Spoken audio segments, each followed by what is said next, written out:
Hi there. I'm Dr. Terry James Gingrass, and this is Dr. G's ADHD Chat. This is the program that wants to make the world safe for ADHD.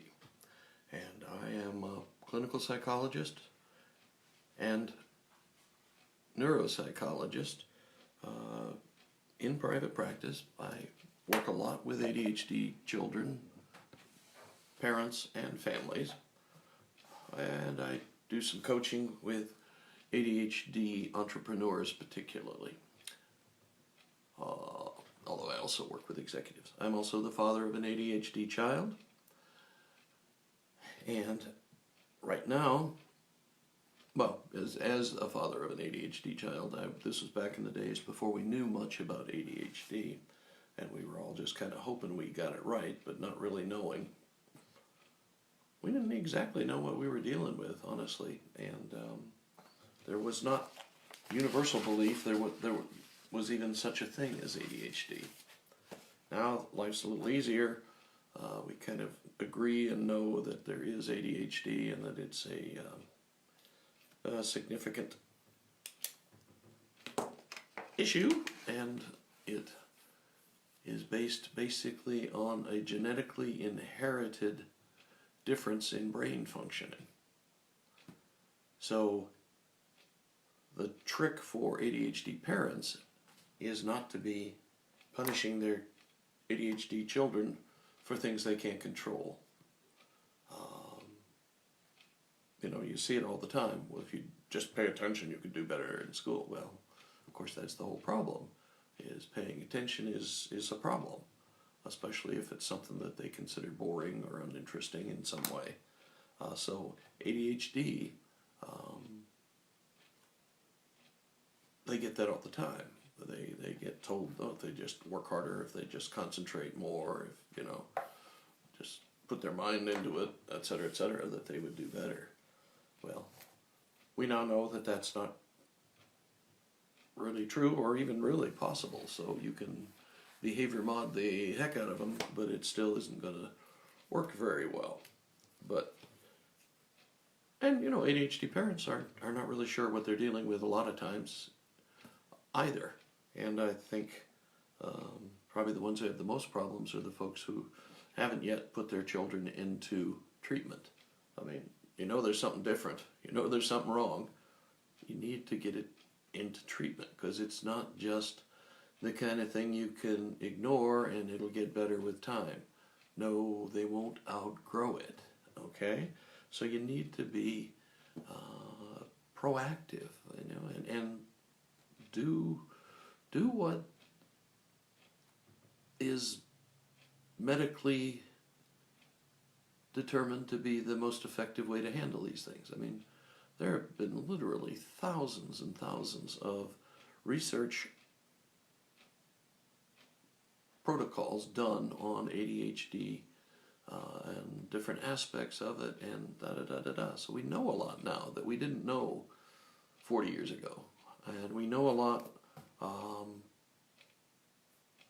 more about treatment than we did 30 or 40 years ago. And yet we still have a lot of people hoping that it doesn't really exist, or hoping they'll outgrow it.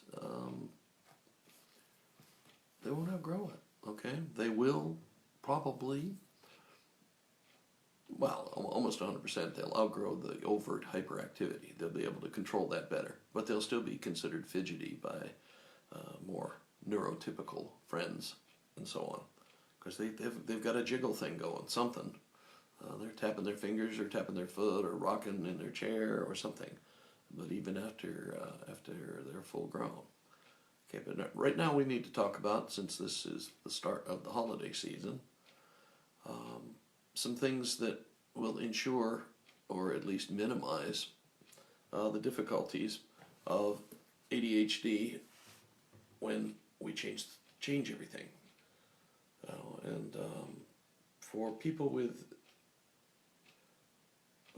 big families, I mean, it's a whole, what you do for the holidays really is very individualized. I mean, Some people stay at home and have the family come to them. Some people go to grandma's house.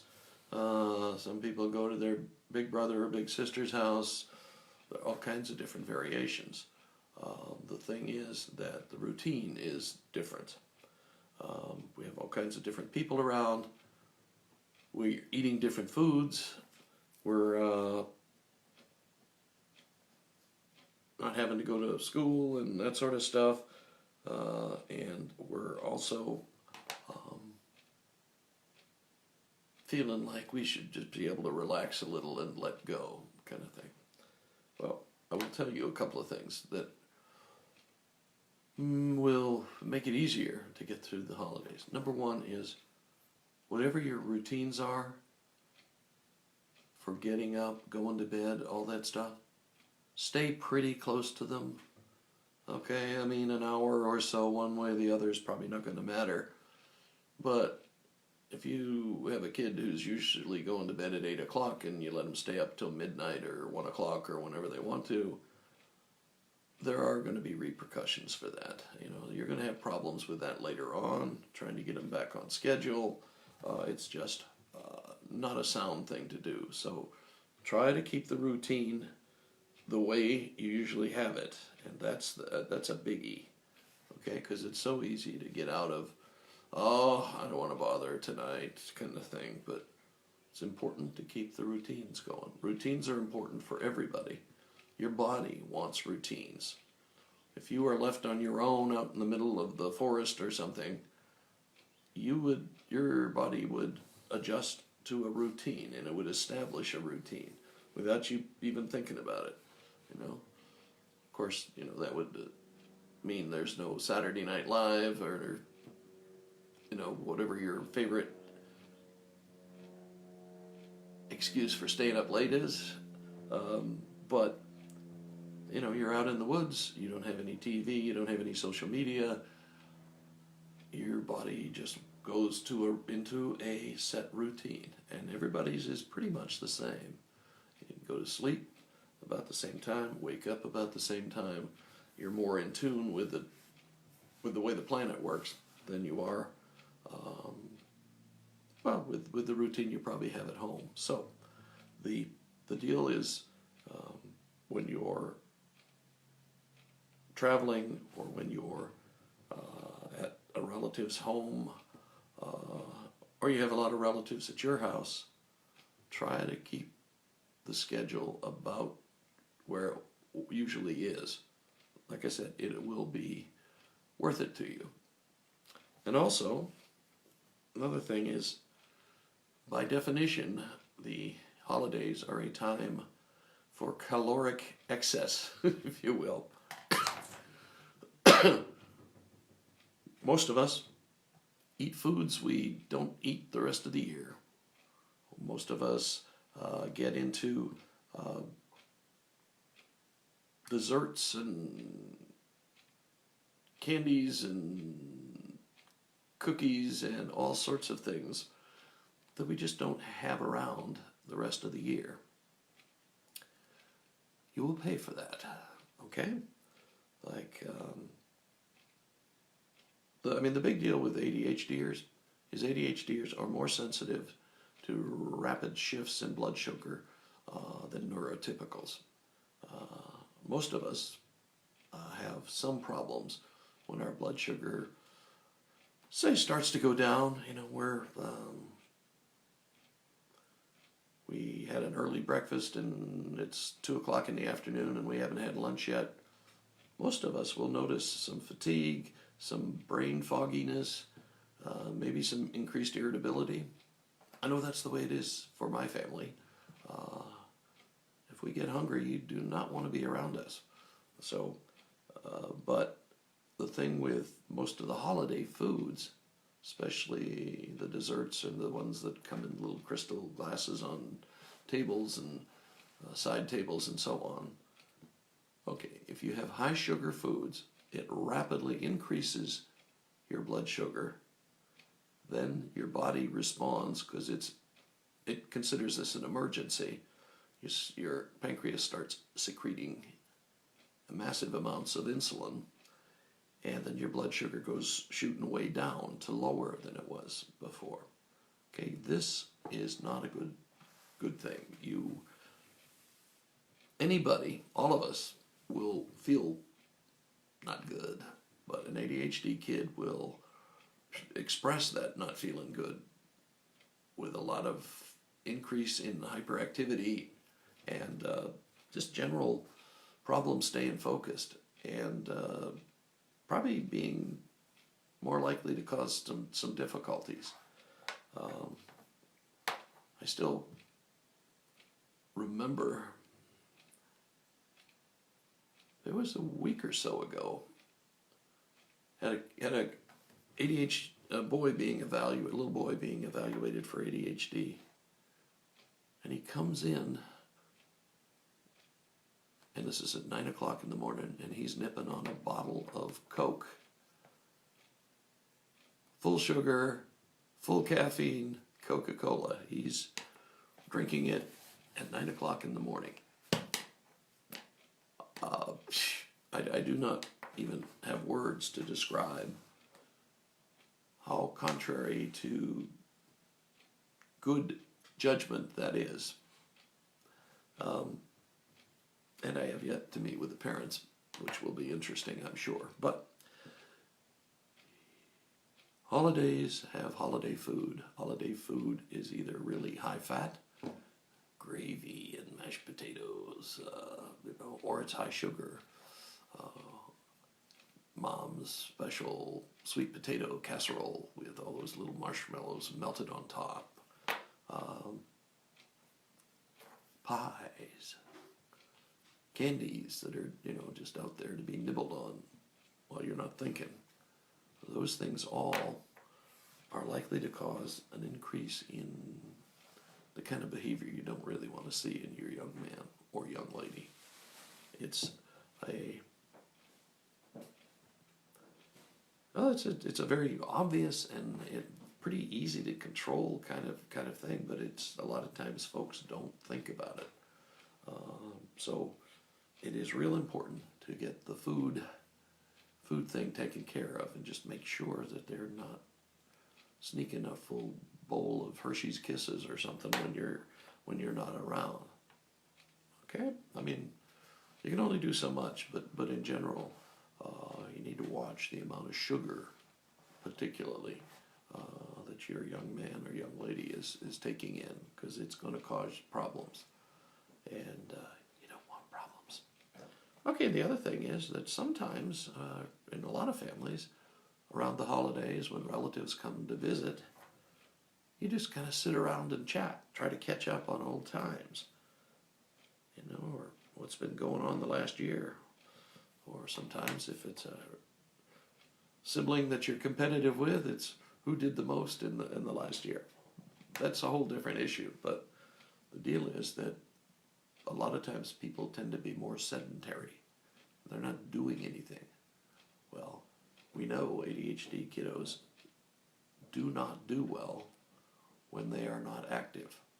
They need exercise. Exercise not only stimulates the brain neurotransmitters that help allow them to be calm and focused for usually a couple of 3 hours, but it lets them burn off all kinds of energy, and plus, it's better for the way they need to get along with their cousins or whoever they're with. So make sure that you don't just spend the whole day in your recliner talking to relatives. You need to make sure that your young man or young lady gets out and gets 45 minutes, an hour of some kind of exercise. Going for a walk, going for a hike, going for a bike ride, playing touch football, playing basketball, whatever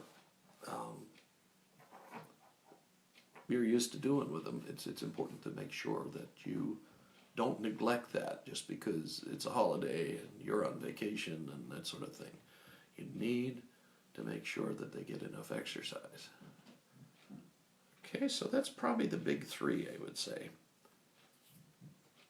Routine, diet, exercise. Okay? The routine, try to stay on your routine, especially your routine for sleeping. You want to keep that sleep schedule as close to the same one as you can. Then the food is just try to limit the amount of sweets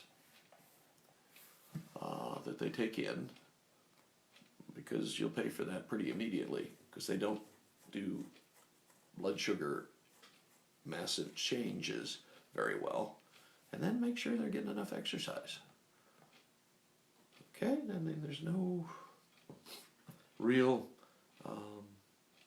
substitute for being physically active. And if you think your young man or young lady is just always running around so much that they don't really need formal exercise, you're wrong. You're wrong. Get them. Their fidgeting is different from exercising. Okay, so you want to get them out, get them moving. If you can, convert your child to being a distance runner, or or a bodybuilder, or something where they do a lot of exercise all the time. That's going to be important for them in later life.